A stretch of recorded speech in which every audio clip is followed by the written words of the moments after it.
Alright, here's the video review for Transformers Robots in Disguise, Combiner Force, which is the new subline in the series. STORMSHOT.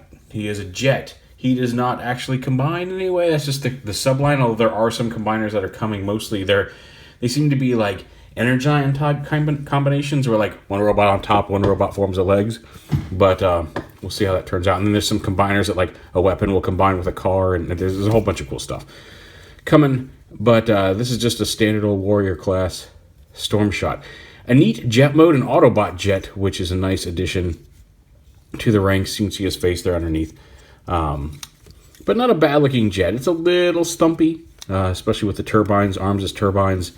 And again, very obviously a robot if you look from underneath.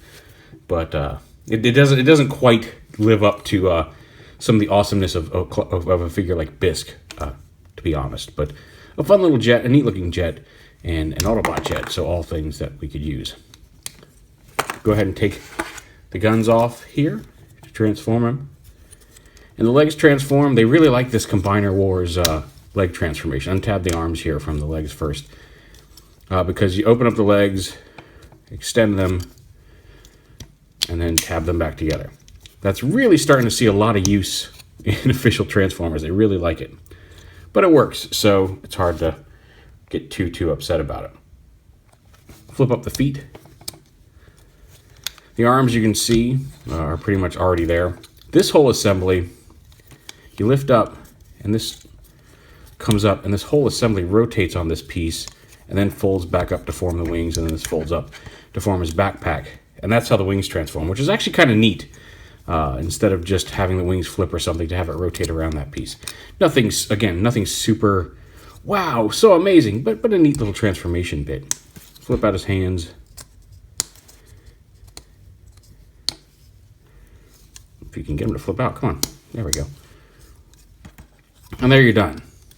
You got STORMSHOT in robot mode. And he's in really neat design. He does look vaguely Seekerish with those pylons there next to his head.